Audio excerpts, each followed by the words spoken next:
It's okay. There's just there's with the microphones and everything. Are we good? We good? Close. We want to have enough body heat for it to be warm up here. Blocking? I don't want to be blocking. We're good? Is anyone hidden? You're all visible? Good morning. Thank you for joining me here in Calgary for the next plank focus today for Greens across Canada on transit. Before I start, I want to say, first of all, welcome, Oki, and acknowledge we're on the traditional unceded territory of the following Treaty 7 nations: the Siksika, the Kainai, the Piikani, Stoney Nakoda, and Tsuut'ina, as well as Métis involved with Treaty 7. In the traditions where I'm from now in British Columbia on Wet'suwet'en territory, I say to the Indigenous peoples of this territory on whose land we stand and whose generosity allows us to be here, in Senchothan, Haishkasiam, we honor you, we thank you. I'm also here with a number of our candidates from the Calgary area, and I want to acknowledge all of them and list who's here so you know, and then we'll launch into the announcement. Here on my immediate left, Tana Boonlert, who's running in Calgary Centre and is also a member of the Federal Council of the Green Party of Canada, and just one of the best all-around guys ever. We haven't announced it yet, but he's joining Shadow Cabinet as our energy critic because of the great work he's done here in Alberta. Natalie Odd, Calgary Confederation, tremendous candidate. Will Carnegie, Calgary Forest Lawn, just wave when I say your name. Evelyn Tanaka, running in Calgary Shepherd. Taylor Stashila, Calgary Mindapore. Stephanie Watson, Lethbridge. Austin Mullins from Banff Airdrie. And Katrina Wright, Calgary Rocky Ridge. Jordy Nelson, Battle River Crowfoot. Marco Reed, Calgary Signal Hill. And Shannon Hawthorne, Medicine Hat, Cardston, Warner. As well as Jocelyn Grassi from Calgary Nose Hill. Jocelyn, where'd you go? Oh, there you are. You're so tall. Okay. They're all right behind me. So this platform we released a week ago today, as we have been on the campaign trail now since September 11th. We're proud of this platform.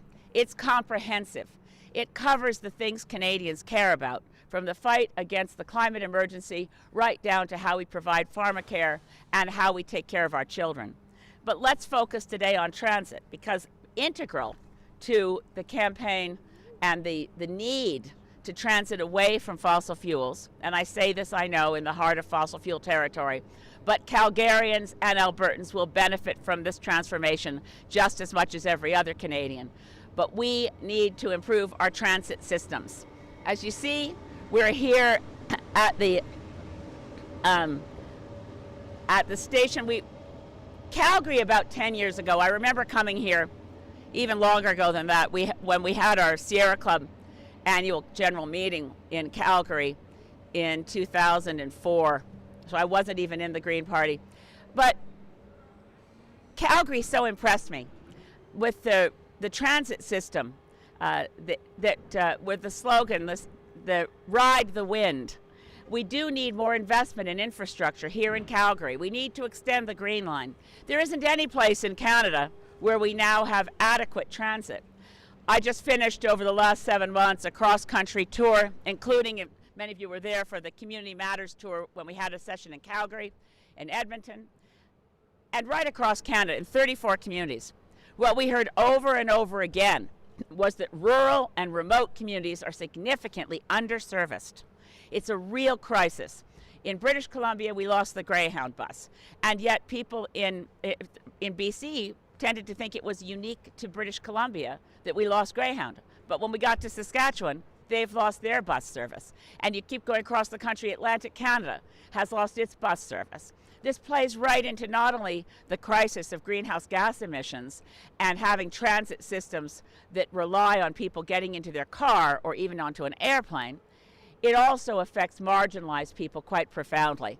So when you look at the report of the inquiry into missing and murdered Indigenous women and girls, approximate cause of their being placed in harm's way is a lack of affordable, reliable bus service and being forced, if you don't have the money, to hitchhike. So that's where we are as a country. We're a modern, industrialized country with a bus service for people in remote areas that isn't the equal of Mexico. I don't understand this. Greens don't understand it. Maintenant, nous sommes absolument engagés pour avancer, améliorer la situation de transport en commun dans les grandes villes comme ici à Calgary et aussi dans les communautés plus petites où tout le monde a besoin d'un meilleur système pour transport. We can reduce greenhouse gases while making life more affordable for Canadians, and we do it through a major investment in transit. As Greens see it, Via Rail and National Rail Service is the backbone, and that requires massive investments so that Via runs more reliably, more frequently, and also on time, which means we also have to invest in laying down new track. We have to extend the rail system so that CN Freight and other freight trains can allow Via Rail to go by. There are certain pinch points across this country where 10 kilometers of track here and there will make it possible for Via Rail to have its own track and avoid those places where they're usually put to the siding. We can do this. Our investment is large, and we're very proud of it, that when we're moving to our investment in the next fiscal year will be $720 million, or rather the first year is $600 million, moving up to $720 million a year to develop regional rail networks to strengthen the rail connections. We also, and this is why we picked Calgary for today's announcement, for decades, at least a decade and a half, whenever independent inquiry looks at where could we in Canada install high-speed rail that would pay for itself, you know the answer. It leaps out at us. Calgary to Edmonton. Calgary to Edmonton should have high-speed rail. That would make it for business travelers, people in a hurry, would be quicker than flying because of all the time it takes to get to the airport ahead of time, go through security screenings. Edmonton to Calgary high-speed rail would be competitive in time and certainly in dollars with flying. And there are many people in this province who, for reasons of visiting family and also particularly for the business community, Edmonton to Calgary high-speed rail will pay for itself, and we need to get moving on it. So we're looking at a very ambitious plan. We want to go off oil and out of gasoline-powered cars. Certainly we would end the sale of internal combustion engine vehicles for new vehicles by 2030. If you think that's ambitious, by the way, India's set 2022 as the year they will stop selling internal combustion vehicles. We can make life much more affordable and much more convenient, and the resources Alberta has are not limited to fossils. Alberta is the best province in Canada for solar energy investments. It has tremendous potential, some already in place, for wind energy. Alberta has innovators and entrepreneurs, and working together, we can enter an era where the farming community that's concerned about spring runoff and what happens with climate change, the people in this industry of tourism, and I think particularly of the tourism and ski hills, they know that we have to address the climate crisis. Alberta's economy is strong, but relying on one global commodity is risky. We've seen that risk. When Saudi Arabia decided to sell more and more and more of the oil they've got, the price tumbled, and this province suffered. And it's not because of climate action that this province suffered, or any political action within Canada. It's because of when you put your economy in the hands of global speculators, when you're at risk of a decision made in Saudi Arabia affecting the day-to-day life of Albertans, you know we have to diversify. And there are many, many industries already starting up in Alberta. The Iron to Earth organization, the workers in that field who have moved away from fossil fuels and moved into renewables are the tip of the iceberg. This is where our economy is going. And just as, as Wayne Gretzky famously said, you have to skate to where the puck is going. Fossil fuels are not where investors are going. They're not where the puck is going. So we are committed to providing more efficient, safe, reliable, green transportation across Canada. It's the investment Canadians need and want. And I thank you for coming out today. We're very happy to answer any questions. If you have a specific question about Calgary, I may turn it to Tana or to Natalie or to Marco. I am so proud to have such strong Green candidates here in Calgary. We nearly won that by-election with Chris Turner. Wasn't that long ago. Don't write Calgary off. Don't write any of these candidates off. Merci mille fois. Je suis disponible pour les questions en anglais ou en français. Yes, I mentioned the prices in here in terms of what we would be doing around transportation. We also, and I'm glad you reminded me, we also double the municipal fund as the Canadian Federation of Canadian Municipalities has asked us to do, and we want to devote 1%. Of the GST. So the 1% of that would be going permanently to municipalities so that they can invest in infrastructure of all kinds, including water infrastructure, including transportation. It is, in fact. We can't afford not to do it. If we don't act on the climate crisis, the economic downturn of the last few years in Alberta will look like, weren't those the good old days? We must act on the climate crisis. Now, we'll be releasing next week. I'm in here, obviously, in Calgary today, in Winnipeg tomorrow. We'll be proceeding to the Maritimes next week. And our announcement of revealing all of the Parliamentary Budget Office numbers, we're not keeping anything out like some other parties have done. The Parliamentary Budget Office sent us late yesterday our final couple planks, so we'll be able to release the full costed policy, platform, revenue, and expenses for everyone to examine, including the background papers that PBO has given us.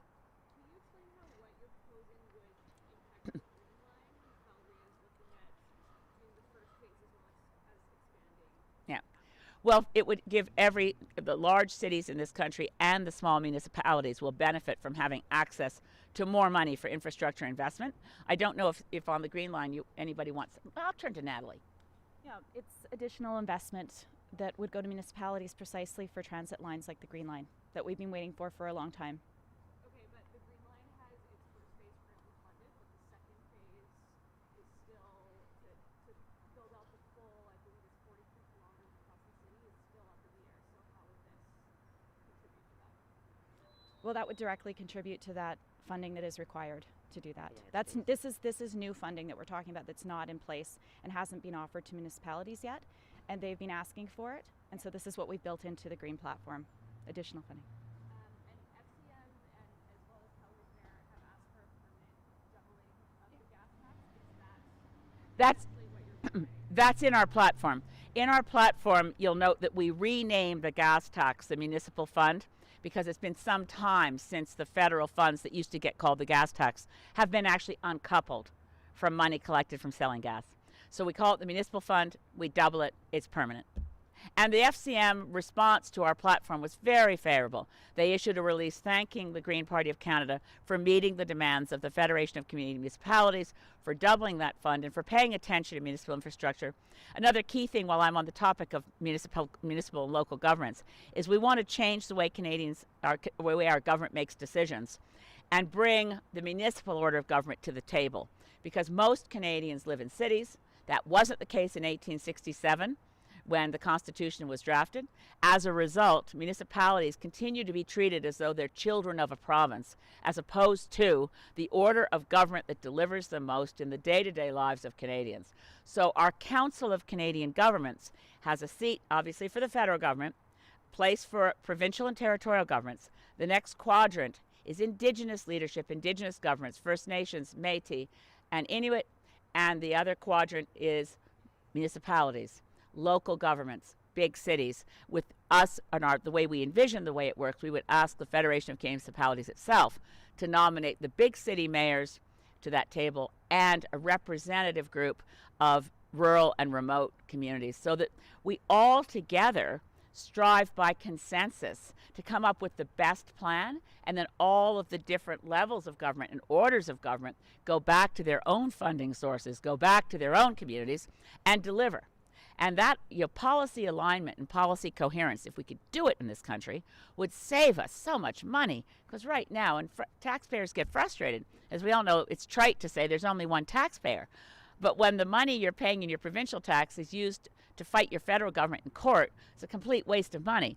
It would be much better if we started really at the beginning and said, let's try to find consensus here. And Greens make decisions by consensus. Indigenous peoples make decisions by consensus. It's far preferable to find ways to align ourselves with the fundamental notion that we're all Canadian. And Canadians tend to want to take care of each other. That's who we are. But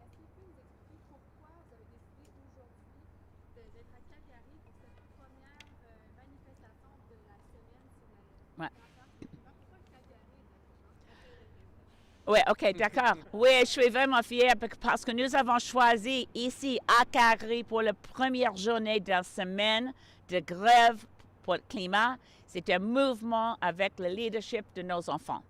C'est clair. On doit agir contre l'urgence climatique. Alors, ce n'est pas égal d'imaginer qu'on peut ignorer ici, Calgary, que c'est la région plus forte au niveau de politique. Je pense que pas au niveau populaire. Mais avec les politiciens comme le Premier Jason Kenney, quelqu'un que j'ai bien connu, il est ami de longue date, mais quand même, il n'est pas d'accord avec notre plan Mission Possible. C'est nécessaire de faire face à l'urgence climatique. Et nous avons choisi de commencer la semaine de grève sur le climat à cause de cette location, ici, cette ville, c'est une grande partie de l'industrie fossile. Et c'est nécessaire de parler avec tout le monde de façon gentille et ouverte. So in English, we did deliberately, as the Green Party of Canada, choose to be in Calgary for September 20th, the start of a global week of action, of general strike for climate action. September 23rd, I should be at the United Nations. So should Justin Trudeau, so should Andrew Scheer, so should Jagmeet Singh, but we won't be.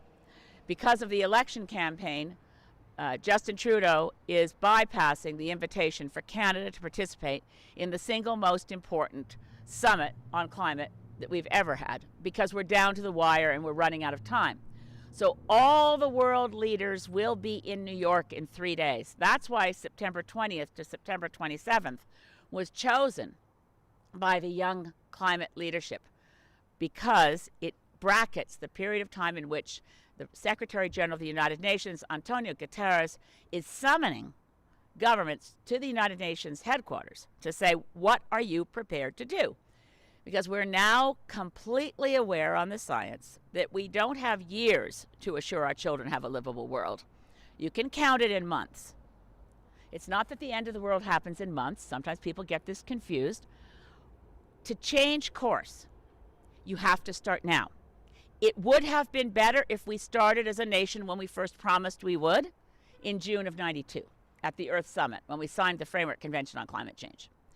It would have been better if we'd actually gotten started when we signed in 1997 the Kyoto Protocol.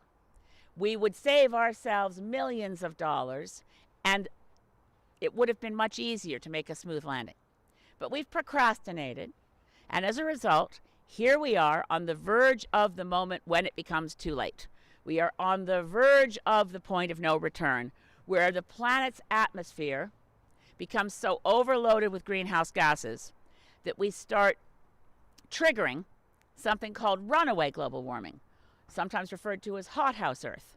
Unstoppable, self-accelerating levels of climatic disruption and catastrophe that mean nothing human beings do about it will matter anymore. So if we trigger enough warming to lose the permafrost, that will release vast quantities of methane. I mean, all the permafrost being lost would mean that it would be very hard to imagine any life continuing on this planet. We don't have to think in those cataclysmic terms. We don't have to worry about extinction, but only if we act within the next 18 months globally to change course and redouble efforts. In Canada, a lot of Canadians don't know this. We've been fed a lot of propaganda for years. What's the point of us acting if China and India don't? China's done more than Canada. The United States, even under Trump, is still doing more than Canada. Within the industrialized world, we are laggards. And that can change because Canadians have been demanding climate action for decades, and governments need to deliver. We can do it in a way that leaves us in a position of a healthy, prosperous economy in a society that is fairer, because equity and justice for Indigenous peoples run right through the core of our plan to go off fossil fuels. They must run together. So, yeah, we should be in New York. Canada is MIA. Oh, because Calgary is the heart of a very important sector of our economy, and we want to engage and talk about it. So tonight's meeting, just as my town hall meeting in Calgary last time, we always have an open dialogue, and I know the number of entrepreneurs in this province who will make money out of changing course is a large number, and we need to start talking about how do we plan for the transition in the next 10 years that we won't be producing from the oil sands for the purpose of burning fossil fuels. We may be producing bitumen to go into petrochemical industry as a feedstock for petrochemical production, but not for burning, and we have to plan for that.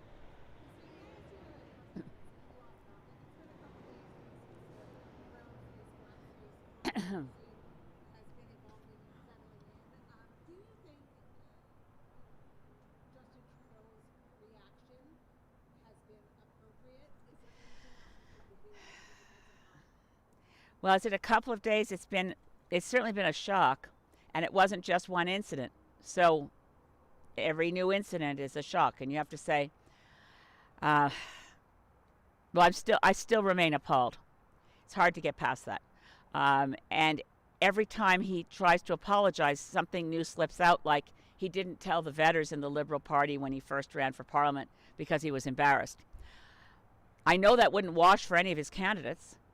It wouldn't wash for any of my candidates. So it's very, very troubling.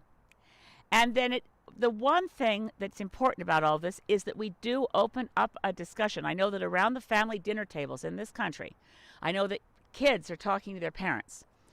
Families who, as one of my candidates said the other day, Lydia Whitsom, who's Cowichan First Nation, we were together yesterday morning at the British Columbia Assembly of First Nations, and she said, when I go home, I can't wash off the color of my skin.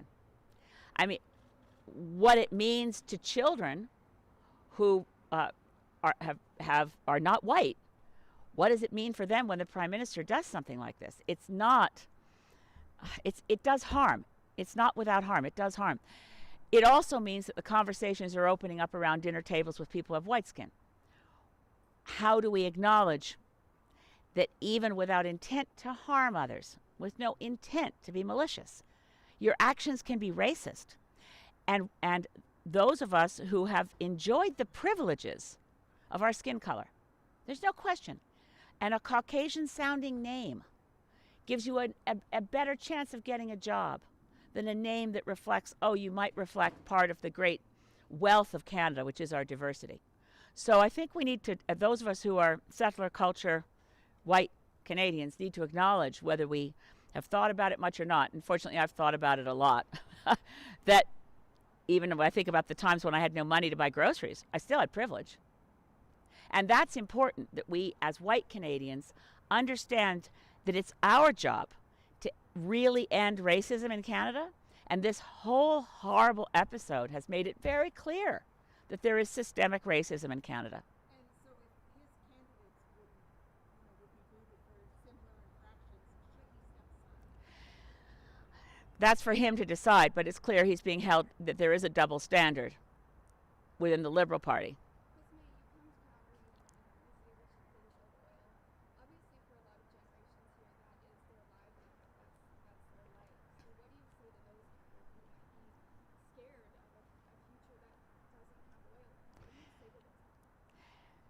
The future for all of us, including people in the fossil fuel sector, is far scarier if we don't act. There is no special climate planet called Alberta which can be insulated from the harm.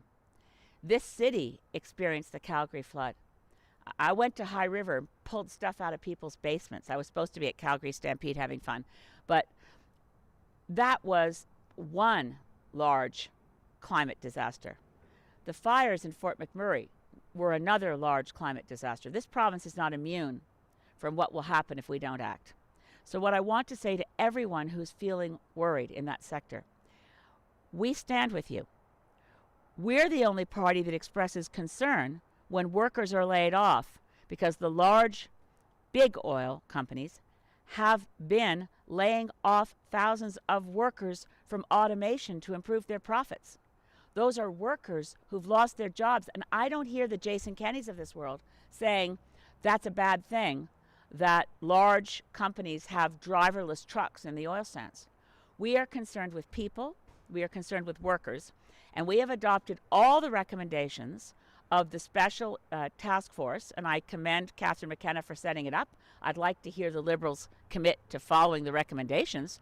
$400 million is in our budget for the recommendations of that report that deal only with coal sector workers. But the principles from that report and the recommendations were, go into every community that's going to be affected. Talk to everyone. Listen to the workers. Provide things that will give people a sense of confidence that their future is not at risk. So for workers of a certain age, bridge financing to get into their pensions sooner. For those who want to keep working, this sector is full of people with skills. And those skills are transferable. There's a tremendous potential, which maybe Tana wants to speak to, of the 100,000 abandoned and orphaned oil wells in this province. That work was done to drill to depth. Cleaning those up and running water through them to create geothermal electricity to feed a grid that we want. Our Canadian grid strategy is a big part of also creating jobs in Alberta, because right now we don't have good interties between Alberta and its neighboring provinces. We should, but we could convert about 10% of what now is a toxic legacy facing the taxpayers of Alberta into good jobs with the same people who drilled those deep wells, running geothermal from those deep wells into an electricity grid that is decarbonized. Do you want to say anything about this, Tana? You've done so much work on it. Yeah.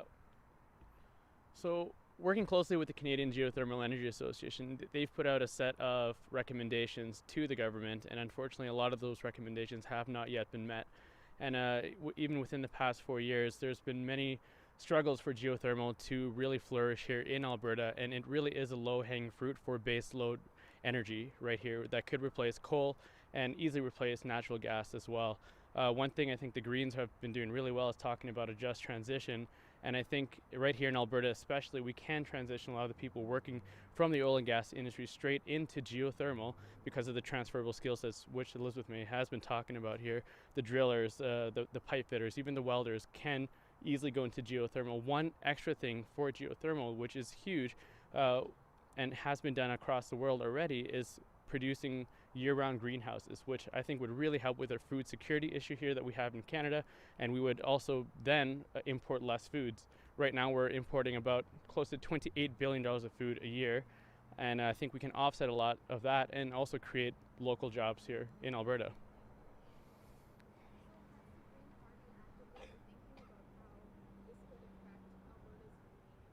Of course. I'm standing here before you, and although it's unlikely, I will tell you very clearly that I'm more than prepared to be Prime Minister for all Canadians. I love Alberta. I come here a lot. That's why I know everybody here pretty well. I love Calgary. I do leave my cowgirl hat in a friend's closet, so I don't have to worry about getting it bunged up on the airplane between trips. I married a cowboy, but that's a whole other story.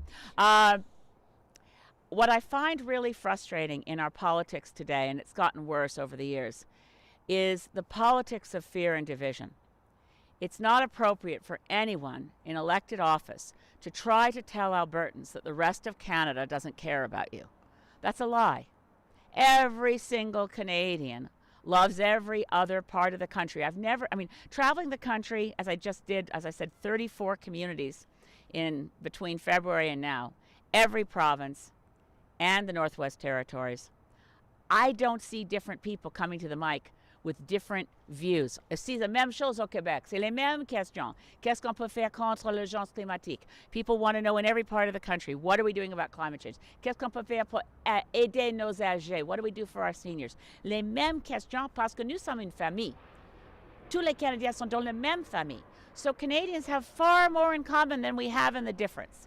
And there wasn't a single Canadian who wasn't enormously moved. And when I think about it to this day, I'm so impressed how Fort McMurray handled the terror of fires ringing the roads where people were evacuated. And when I think about that, and the things that we have in common also make us stronger as a country. We don't put a dollar value on it because there's no price that can be put on our social cohesion. That's the academic buzzword. Social cohesion means that we care about each other. And in the evacuation from Fort McMurray, all the first responders stayed. Everybody stayed directing traffic. If somebody's car ran out of gas on the road leaving town, you could see the images in your head now. Remember, they just pushed the car to the siding. People got into somebody else's car. Contrast that with what happened in Hurricane Katrina in New Orleans, where a substantial part of the New Orleans police force got in their police cars and left town before the worst of the flooding, where they left the African Americans in areas of flooding and then barred with armed guards the people who tried to walk to safety. Social cohesion, knowing we care for each other, knowing that neighbor will help neighbor and province will help province, is essential. So I deeply care about the province of Alberta. That's why it was a terrible shame that Peter Lougheed's original plan for how to develop the oil sands with ancillary infrastructure and diversifying the economy was dumped by Ralph Klein in favor, and the Heritage Fund. Norway followed Peter Lougheed's advice. Norway right now has a fund, as they run out of oil in the North Sea. Norway has a fund that if you split it up per capita, every single Norwegian is a millionaire. But this province went from, and I'm honored to have known Peter Lougheed. My last conversation with him, I tried to convince him to join the Green Party. It was he laughed affably. But that was leadership. That was a man of real intellect, someone who cared about his country and his province and had a plan. Ralph Klein dumped that plan, and ever since then, every premier, including Rachel Notley, who had her moment, she could have gone back and gotten Peter Lougheed's plan out and made it work. Instead, she decided to double down and try to convince Albertans she could be more like Ralph Klein than Jason Kenney. Well, that didn't work out for her. You have to be honest and appreciate that Canadians from coast to coast to coast care about each other. We are facing a climate emergency. It is lived on the ground as climate emergencies. We cannot avoid having more of them. What we can avoid is having them become so catastrophic that human civilization collapses within the lifetime of our children. This is not hyperbole. This is what the advice is, not just from one or two, but from the Intergovernmental Panel on Climate Change, which traditionally always underestimates the impacts and overestimates how much time we have. So I am very driven, as are all my colleagues here, by knowing that we've got this one chance to diversify our economy, to create new and exciting jobs with skills that are transferable to other sectors, as Tana was describing. Alberta can take the lead on this. I will never, ever, ever give up on the goal of convincing every single premier, including Jason, that this is the right thing to do, because leadership requires looking at the science and making decisions based on evidence, not on partisan, short-term political benefit. Well, I think we'll do well. I think a lot of people are disgusted with the choices they traditionally make.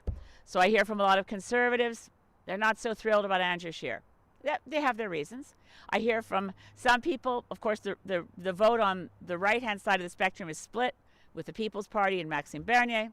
I know he hopes to do well here. We hope to do well. I think we'll benefit from people being disenchanted with their traditional choices. So if you're tired of the government you've been getting, it's time to consider changing the way you vote. Ms. May, looking at the oil and gas industry again, I want to go back to what was said a few moments ago. Workers like drillers and pipers are able to go into geothermal easily, is what was said, but would they want to? Oil and gas pays more, and if you're a few years away from retiring, would you want to go back and retrain for an entire different sector completely? And I also want to ask about those workers who wouldn't be able to make that transition easily. There's no worker for whom we cannot find a job. That's the principle of just transition. And let me clarify something. Someone made me aware of it, and I have to say I haven't read it yet, but Don Braid wrote something in the Calgary Herald that suggested we'd changed our plan. I just want to confirm we did not change our plan. So in going off oil, the first oil we cancel is the Saudi oil to Eastern Canada. We replace it. It takes a while to renegotiate contracts. I know some people have said that we've called for nationalizing oil. We didn't. We would make sure that the Hibernia oil platform, right now 88% of Hibernia is exported. I don't want to dive too deeply into the weeds. Just to clarify, the first place we cancel is foreign oil, and we continue to use, on a declining basis, bitumen and the oil sands oil in Western Canada till 2030. And then, so that gives us 10 years is time to plan. And of course, it's going down quite rapidly, because to hit our target, which is what science requires, is 60% below 2005 levels by 2030, which is double the target Stephen Harper set, and Justin Trudeau has kept the same target that Stephen Harper put in place, which is half of what needs to be done. So moving quickly off fossil fuels, and in this time frame, 10 years is quick. I've had people say that takes too long, but we want to make sure that there's time for the transferable skills to move into new industries. There's no reason to think that those will not be at a level that makes sure people can meet their mortgages, live their lives. There are other things that make life more affordable on our platform, like pharmacare, like childcare. These are also of benefit to people in Alberta. So I think as you look at the whole picture, this is a plan that works for every worker and family. That is our goal. Now, the second part you asked was, I'm trying to remember. I'd ask what about the workers that don't have those same Oh, yeah, skills, like drillers and pipers? we have a need right now in this country. Right now, we have skills shortages as it is. Right? As a member of Parliament, I can tell you, when industry and businesses and sectors come to talk to me, they come to say, we need more people in our field. The mining industry does not have enough mining engineers. They are desperate. They need more mining engineers. We need more welders. We need more pipe fitters for everything. We need more steel workers because we need to lay train track. We need to do things with our resources in Canada. And whenever anyone refers to natural resources and only means fossil fuels, I wonder if they've never noticed our forests or our fishery or agriculture. There are many different sectors in the Canadian economy, and even at their height, oil sands were less than 3% of GDP. We tend to have a distorted vision of our economy because we've been so informed by propaganda instead of facts. So we do care about every single worker. We do care about the fossil fuel sector, and those are not those are very skilled workers. And we have a desperate need for carpenters, plumbers, electricians. We need to retrofit every building to maximize energy efficiency. The Carpenters Union, when I met with them, they said, well, to retrofit every building in Canada, you're talking about 4 million jobs. We're going to need more immigration to be able to handle the job requirements. The numbers of workers we need exceed the number of workers we've got.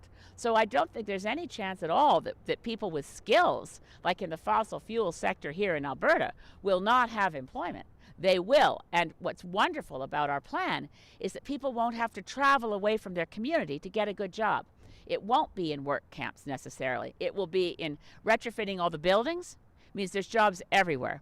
Paying attention to renewable energy and democratizing energy so that communities have solar that's local. So if the grid goes down, they've got energy. Wind that's local, geothermal that's local. Localizing and democratizing our electricity system also makes it more resilient against extreme weather events, and we're only going to have more. I mean, I just thought of another one. The first over $1 billion climate event that happened in this country was the tornado through Edmonton, through the trailer park. Lives lost. And the failure to respond to that with an adaptation measure that makes sense, in tornado corridors, we need to start building shelters. That trailer park was rebuilt exactly as it was before, without any shelters to take cover if a tornado is coming. We need a lot of emphasis on adaptation. ways of looking at flood control, looking at tornado preparations, looking at, in my part of the world, we need to get out there and put iron in the woods to build fire breaks and get standing dead wood out of our forests before they catch fire again. There are things we should be doing if we were serious about the climate crisis, instead of using it as a political football for an inane argument about carbon taxes, instead of talking about what we need to do and how we put people to work. There's also one last thing on the oil sands. The industry promised it would remediate the areas that were mined. A lot of those companies have already left. Who's going to be stuck with the price tag for cleaning up the toxic waste legacy of the oil sands? It's probably going to be the taxpayers of Canada. Let's get ahead of that and start putting the people to work who had to drive the trucks to pull the overburden away from the site, to start driving back the trucks to start the reclamation efforts for ecological restoration. It was promised by the industry, but we know that there's a very pathetic fraction of the amount of money that's required that's been set aside.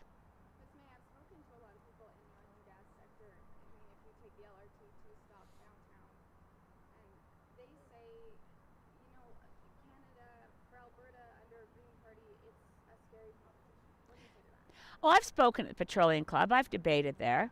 I'm not afraid to go in and talk to people. I love people. I love people in the oil and gas sector. I learn a lot when I talk to people. I've toured Fort McMurray. I've been, I'm beginning to turn into a country western song. I've been everywhere.